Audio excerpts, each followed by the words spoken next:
This is the Oppo Find X8 Ultra, and it is a weird one. So let's take it on a trip.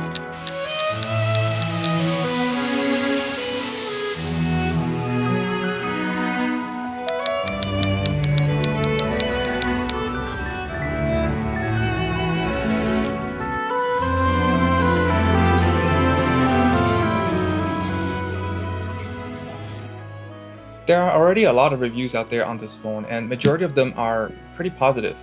So let me share with you what I really feel after owning it for over 2 months, coming fresh after reviewing the Vivo X8 Ultra and Xiaomi 15 Ultra.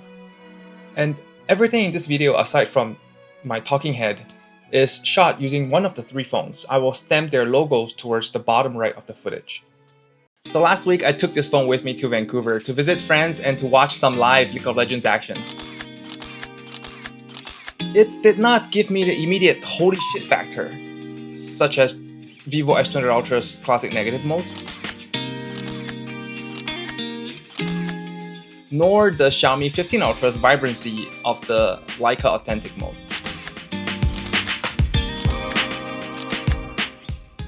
Credit where credit is due. The Find X Ultra is easily the Ultra flagship with the best industrial design and ergonomics. The flat screen, I love my flat screens, the grip, and the greatly controlled camera module is a joy to hold on the hands. And design-wise, I really like the clean look. I also feel that this is a huge upgrade from the previous Find X Ultras.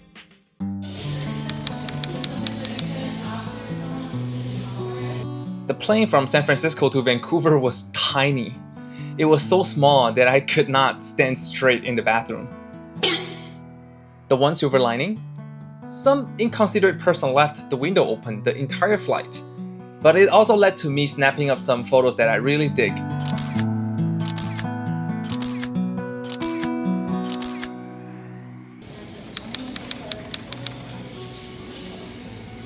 I stayed in a hotel on downtown Robson Street and was given a room on the 30th floor with a pretty good view. And right after I checked in, I hit the streets.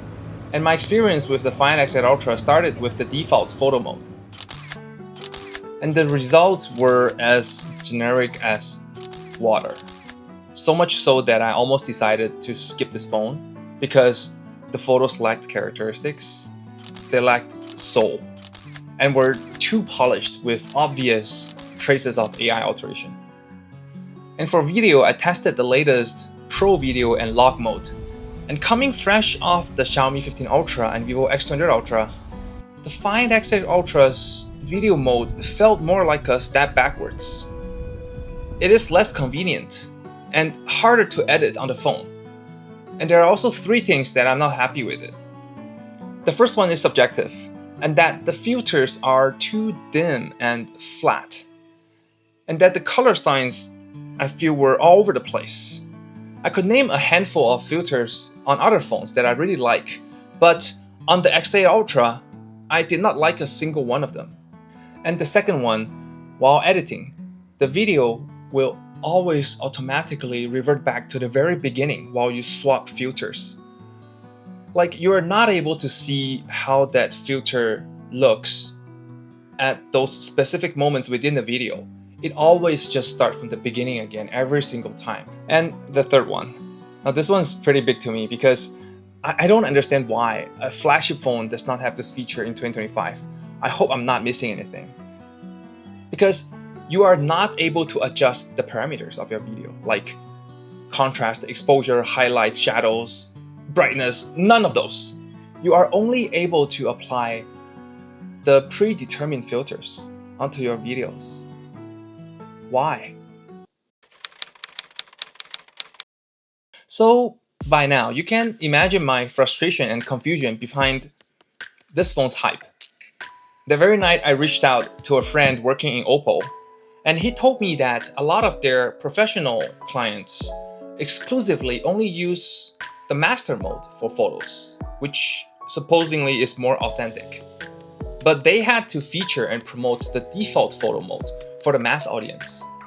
But I don't really get it. I guess the mass audience like fake AI edited photos. Anyways, I gave the master mode a shot.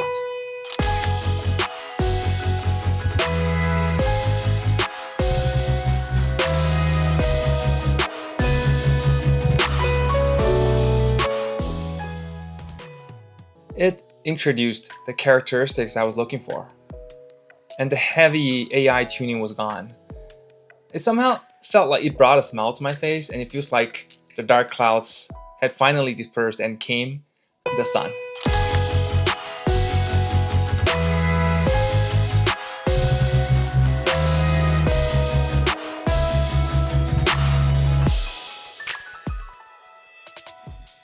And one feature I want to highlight because it is genuinely useful to me is the ability to add mist filters within both the master and photo modes. And I just love my mist filters.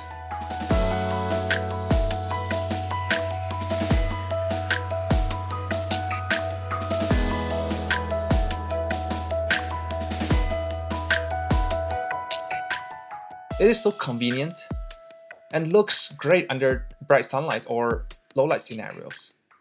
Now, one complaint I must share about the master mode that actually pissed me off on a lot of occasions is the filter swap UX.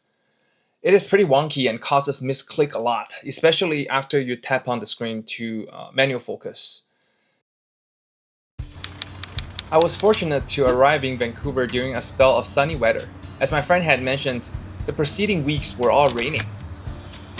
I ended my first day with around 30,000 steps and walked my way around downtown. Beautiful light. This thing is awesome. Sunset Beach,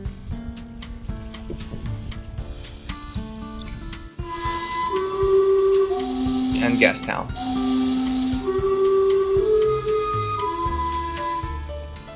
And just like my previous video, I will provide a Google Drive link with unedited images for those that are interested.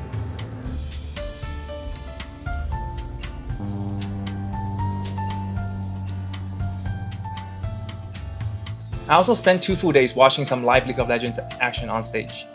Another feature I can stand by the Find X8 Ultra is its stage mode. It pops up while you are pointing at the stage. It automatically boosts contrast, dims everything else around the stage, and cranks up the highlights on the stage itself.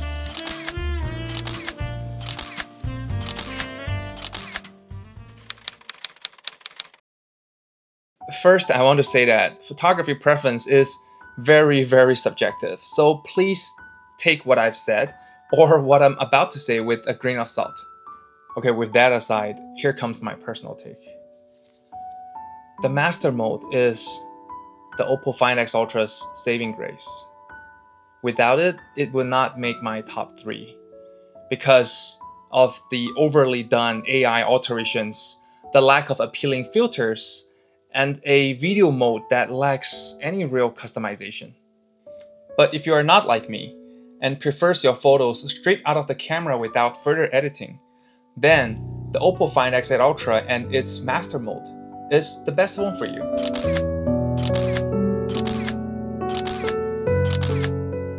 I will add a Google Drive link below of unedited photos taken using the master mode. And if you're in the market for a $1,000 phone with the best-in-class hardware, if you're someone that does not edit your videos, and if your photography style is towards the cooler tones and colors, or maybe even if you're looking for the one and only pink, as you can, it's pretty subtle, but it's pink, flagship, then this might be the phone for you. Personally, for me, I like to have more characteristics and exposure in my photos. You will understand if you have seen my not a side-by-side comparison video. So when I want to take a phone with me, I will first think of the Vivo X200 Ultra or the Xiaomi 15 Ultra. 2 more things I want to remind you. First, just like the Vivo X200 Ultra, the Oppo Find X8 Ultra is only available in China, so you will need to import it, and with that comes app compatibility and warranty issues. And second, the ColorOS China version is not a very user-friendly Android skin. You will be welcomed by ads, bloatware, be prepared for those. And there is even a very fucked up, sorry for my language, setup page that literally has over 50 selections like auto download apps, permission guard, game assistant, OP synergy, like I don't even know what the fuck that is. And they are all turned on by default, that I had to manually click them off one by one by one.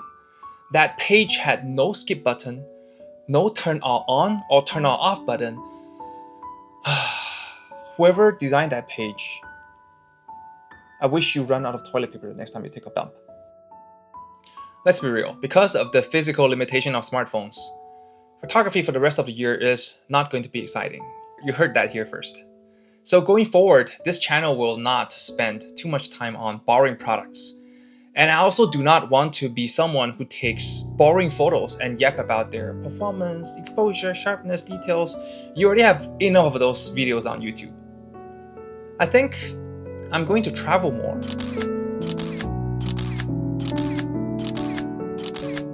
Visit more places, and I'll bring with me the latest phone I have at my disposal and share what I really feel as a consumer and not a reviewer.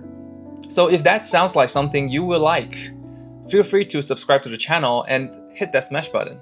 Smash button? Like button. I will likely travel to China and Japan again for my next videos.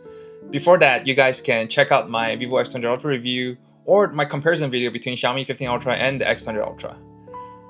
Thank you for watching again, and I'll see you guys in the next one.